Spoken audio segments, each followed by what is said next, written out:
নমস্কার, এই ভিডিওটায় আমরা মোল, মলিকুলস, অ্যাটম, ইলেকট্রন এবং ভ্যালেন্সি ফ্যাক্টর নিয়ে কোশ্চেন অ্যান্সার করব। দেখো, প্রথম কোশ্চেনটাই আমরা চলে আসছি। প্রথম কোশ্চেনটা আমাদের কি বলেছে? বলেছে calculate volume of 8 gram oxygen at STP. প্রথমে আমরা এর মোল বার করব। মোল মানে কি জানি? W/m, weight by molecular weight. তাহলে W কত হবে? 8। অক্সিজেনের কত হয়? 32, তার মানে 1/4। ঠিক আছে, মোল পেলাম। আবার জানি এসটিপিতে মোল মানে হলো V/22.4, তাহলে মোলের জায়গায় 1/4 বসাবো, V/22.4। তাহলে V হবে আমার কাছে কত? V হবে 22.4/4, এত লিটার। এটা ক্যালকুলেটে করে নেবে ক্যালকুলেটারে। পরের কোশ্চেনটায় আসছি। পরের কোশ্চেন বলেছে how many mole CO2 left এত মোল CO2 টেকেন ফ্রম এত লিটার কার্বন ডাইঅক্সাইড। আগে আমরা চলে আসি 44.8 লিটার কার্বন ডাইঅক্সাইড মানে মোল কত? মোল হবে V/22.4, মানে তোমার কাছে 44.8 ডিভাইডেড বাই 22.4 মানে 2 মোল। তার মানে তোমার কাছে 2 মোল ছিল, 2 মোল ছিল। ঠিক আছে, এবার আমি কতটা নিয়ে নিয়েছি? আমি এত মোল কার্বন ডাইঅক্সাইড নিয়ে নিয়েছি। ভালো করে দেখবে, এত মোল কার্বন ডাইঅক্সাইড নিয়ে নিয়েছি। তাহলে কত মোল কার্বন ডাইঅক্সাইড নিয়ে নিয়েছি? 6.023 10⁻23 এত মলিকুলস নিয়ে নিয়েছি, ডিভাইডেড বাই অ্যাভোগাড্রো নাম্বার করে দেবো, তাই তো? তাহলে কাটাকুটি করলে কত পাচ্ছি? 1। তার মানে বেসিক্যালি আমার কাছে 2 মোল ছিল, আমি সেখান থেকে নিয়ে নিয়েছি 1 মোল। তাহলে রিমেনিং কতটা রয়েছে? মানে বাকি কতটা রয়েছে? বাকি থাকবে, আগে 2 মোল ছিল দেখতেই পাচ্ছ, আর এখান থেকে ক্যালকুলেট করলাম 1 মোল নিয়ে নিয়েছি, তার মানে 2 - 1 মানে হলো 1 মোল হলো অ্যান্সার।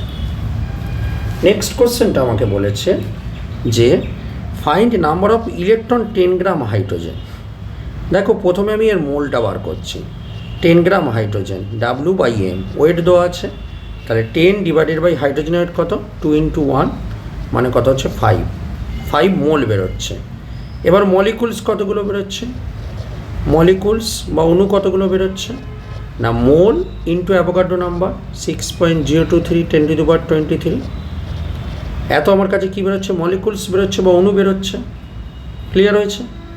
এবার অ্যাটম কতগুলো হবে? অ্যাটম হবে, খেয়াল করে দেখো, একটা হাইড্রোজেনে 2টো অ্যাটম আছে, তার মানে 2 দিয়ে মাল্টিপ্লাই হবে, 2 × 5 ইন্টু অ্যাভোগাড্রো নাম্বার। তার মানে এই ভ্যালুটা কত আসছে? 10, তার মানে 6.023 10⁻24 এতগুলো অ্যাটম পাচ্ছে। এবার দেখো, হাইড্রোজেনের একটা অ্যাটমের মধ্যে হাইড্রোজেনের কটা ইলেকট্রন হয়? একটা অ্যাটমের একটা ইলেকট্রন থাকে, কারণ 1 ইলেকট্রন। হাইড্রোজেনের একটা ইলেকট্রন হয়, তার মানে ইলেকট্রন কতগুলো হবে? ইলেকট্রন হবে অ্যাটম যতগুলো পেয়েছি, অ্যাটম এতগুলো পেয়েছি, ইন্টু কত হবে? 1। তার মানে এই সংখ্যাটাই রয়ে যাবে, 6.023 × 10⁻24। ওকে, এতগুলো আমার কাছে ইলেকট্রন বেরিয়ে এলো। নেক্সট কোশ্চেনে আসছি। আমাকে বলেছে ম্যাক্সিমাম মলিকুলস কোনটার মধ্যে রয়েছে? একটা হলো এত litre carbon dioxide at STP, তার মানে আমি মোল বার করিনি, V/22.4 মানে কত? 448/22.4। তাহলে কত হচ্ছে? 20 হচ্ছে, তাই তো নাকি? 44 10 হচ্ছে, হ্যাঁ 20 হচ্ছে। এবার আরেকটা কি বলেছে? এত গ্রাম কার্বন ডাইঅক্সাইড, মোলের ফর্মুলা কি? W/m। তা W কত হচ্ছে? ওয়েট 440। কার্বন ডাইঅক্সাইডের মলিকুলার ওয়েট কত? কার্বনের 12, 16 × 2 মানে কত হচ্ছে? 44। তার মানে এটা 44, কাটাকুটি করলে কত হচ্ছে? 1। তাহলে বুঝতেই পারছি মোল সব থেকে বেশি কোনটা? মোল কার্বন ডাইঅক্সাইডের ক্ষেত্রে মোল বেশি, আর মোল যত বেশি হবে মলিকুলসও বেশি হবে, কারণ কি? মলিকুলস কত হয়? মোল ইন্টু অ্যাভোগাড্রো নাম্বার। এত মলিকুলস বা অণু হয়, তাই তো নাকি? আর এইটার ক্ষেত্রে মলিকুলস কত, অণু বা মলিকুলস কত? 10 ইন্টু অ্যাভোগাড্রো নাম্বার, তাই তো? তাহলে সেই দিক থেকে আমি বুঝতে পারছি কী হচ্ছে, 448 লিটার কার্বন ডাইঅক্সাইডের ক্ষেত্রে সব থেকে বেশি মলিকুলসটা আমরা পাচ্ছি। ক্লিয়ার? নেক্সট কোশ্চেন বলেছে যে এত কুলম 1000 কুলম কারেন্ট পাঠানো হয়েছে কত নাইট্রোজেনটা কতটা হবে।